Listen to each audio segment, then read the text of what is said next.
I will let you have the floor first. My question, my big overarching question is, how did we get here with Chris Paul, where he is so universally beloved, where every it feels like every neutral basketball fan is cheering for him to Mm, finally get his ring. Not even necessarily his ring. I mean, we certainly want him to get the ring, but the man has never even played in the NBA Finals. It feels like the entire basketball community is rallying behind him. When not that long ago, this man was a dirty player who hit people in the balls. hmm. How did we get here? How did Yeah. it happen? Where was the moment in time that all this switched?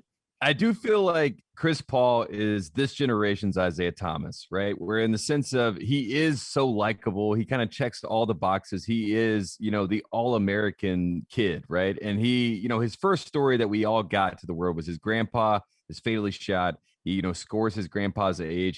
He airballs a free throw to make sure he scores 63 points or 61 That was in points, I high think it school, was. right? That was in high school. So Yeah. his introduction to the world, right, is this, tragic but also incredible story of basketball being his place of peace, so to speak. And then he goes to Wake Forest. He plays for Skip Prosser. They're one of the best teams in the country. I think he, probably that's the first time, like you said, he hits Julius Hodge in the nuts.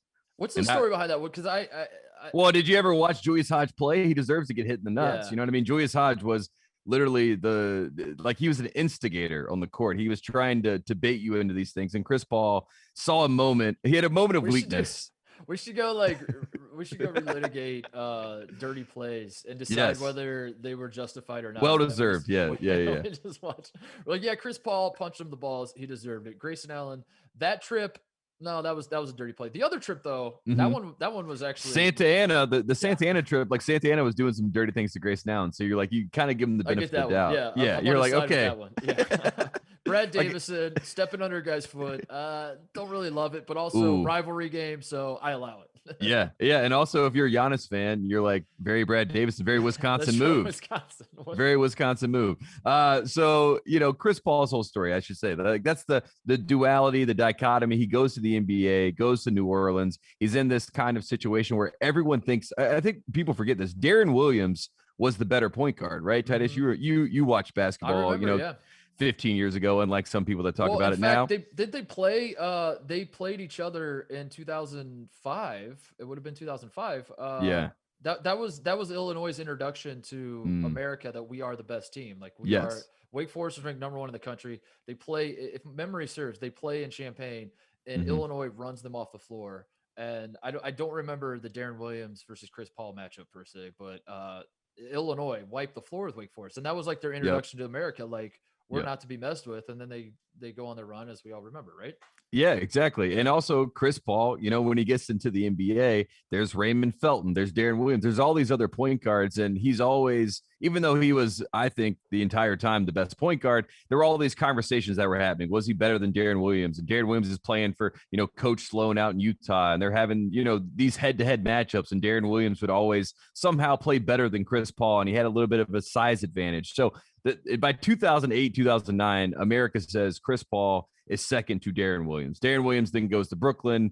They tried to build a super team there. Regardless, Chris Paul endures during this entire period, right? Then he goes to the Clippers. He builds Lob City. He makes Blake Griffin the number one pick. He's feeding him lobs, making him look great. DeAndre Jordan, same thing. He's making him have some of these most impactful moments. The Brandon Knight dunk from DeAndre Jordan, that lob, that moment, that comes to mind. So Chris Paul is doing all this, but at the same time, the show is the dunk, right? Chris Paul is an accessory to the show, but we also we're loving him, but he gets blamed for some of the internal politics in the locker room. But if you're watching Chris Paul and you're a fan of basketball, you're saying, I think Chris Paul's right here. And even though it didn't work out, you're saying Chris Paul's right. And then I think he got the people back, Titus, because a younger North Carolina guard comes up and supplants him right in his face. And we all remember the move when Curry does the shimmy and Chris Paul kind of falls down, and and then Curry hits the shot. The Warriors start out the season in 2015, 2016 when they win 73 wins. They win 13 in a row. They win against the Clippers. Steph Curry goes off in front of Chris Paul. And again, that's when the tide was. I feel bad for Chris Paul. I am concerned about Chris Paul. I worry for Chris Paul. He's also getting a lot of power on the back end with the Players Association. Now he's the president of the Players Association. Now he's getting, in with the league, understanding the business side of things. he's the entire time the people have been on the Chris Paul journey. We've waited for him to be a champion. We've waited for him to break through. And when the Lakers trade got broken up in 2011, that was the moment. To think back on. Hysterical to think Hysterical. Back that the NBA, given the current landscape of what the NBA has become, that the NBA would say that. I mean, I understand David Stern was the commissioner at the time, and David Stern and Adam Silver have very two different philosophies on how to run a league, but it's just so funny that right now is what the league is. Yeah. It was only 10 years ago. That was 2011. Yeah. I would have guessed that was like 2008 because it feels like so far ago, like a completely different era of basketball, which I guess 10 years might count. But yeah, insane to think back on. Insane to think about that. And it was broken up, and then he ends up going to the Clippers. The rest is history. But I think that moment in time we all remember. And I think that's when like the sympathy for Chris Paul really started, right? Because he was going to go play with Kobe. He was going to play with Dwight. Yeah. Dwight and Chris Paul would have been Lob City. It wouldn't have been Dwight and DeAndre Jordan. So like we all understood what that looked like or what it could have looked like. So we felt bad for him. And now that he goes when he gets sent to Oklahoma City, I think that was the best thing that ever happened to him, because that was we're sitting you out to the pasture, so to speak. You know what I mean? The NBA says, to Oklahoma, right? Like, just get out of here. Like, thank you for your service. You are not going to be a part of our future plans. And then we have the bubble experience. He makes that pretty much possible. And then we also have this shortened season, off season that leads to this season, that leads to his opportunity to finally win a championship. And he negotiated and brokered all these deals to make these things possible. So not only is like his team making this happen, he's also like a part of making basketball possible in this shortened season anyway. So he just feels due. So I think that every single person now that has felt bad, like at some point, there was some point in your Chris Paul timeline that we've been following him that you felt like he was getting the short end of the stick, so to speak. Yeah. So, and I think now that he finally isn't and things are falling in his way, whether it be getting injured in the playoffs, there's so many examples, So like, I think everyone, like the good faith of Chris Paul throughout this whole thing, and the fact that he's been willing to be LeBron's, champion, like champions LeBron, you know what I mean? And that should be in the old school NBA. Like, you're not supposed to be friends, not supposed to be on the banana boat. So like, he's always been a good sport, and now he's finally getting his due, finally getting his stage, finally getting his moment.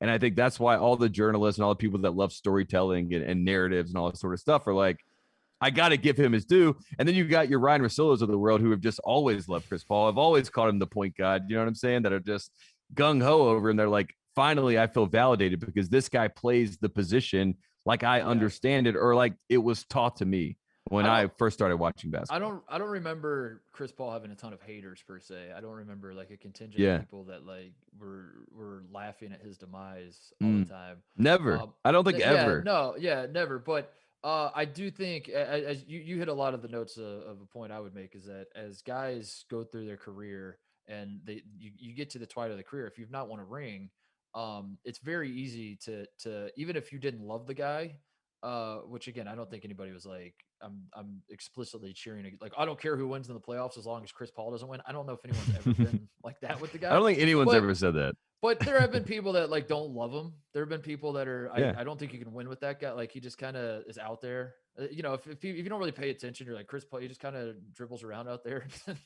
sets up to you. As you said, Lob City. It's like, how hard is that? I mean, when you got the athletes, just throw it up to them. Like, whatever criticism you have. When you get to the end of your career, if you've never won a title before, I think unless that the player in question has just done heinous things off the court or is just an all around bad guy, I think some small part of you as a sports fan is like, I want that. No matter how I felt about him in the past, now that I see the clock ticking, I'm now cheering for him. Yeah. And I really feel like James Harden will get that treatment if the Nets are going to win a title, but.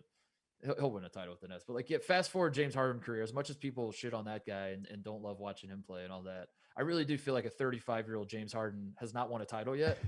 People would rally behind that, right? And they would be like, come on, let's do it for James. He deserves one at least, whatever. It kind of happened with Barkley, when he went to the Rockets, people were like, I hope that it works out with the Rockets. I hope that Chuck can finally win one because Jordan stopped him. I mean, Karl Malone, when he went to the Lakers, it was sort of the same kind of thing. I mean, even Kyle Lowry. Kyle Lowry was a joke amongst the Eastern Conference basketball fans when they were like, oh, LeBronto, he owns the Raptors. Yeah. And then finally Kyle Lowry wins a championship. And now people were saying the Lakers should trade for him this offseason because they need a point guard. You know what I mean? Then it flipped so quickly once he became a champion. We're all like, of course Kyle Lowry's a champion, yada, yada, yada. Chris Paul needs that same moment. Hey there. Thanks for watching Titus and Tate. For the full friend of the program experience, subscribe right below and come join us for all things college basketball. The action is heating up. Come join Titus and Tate.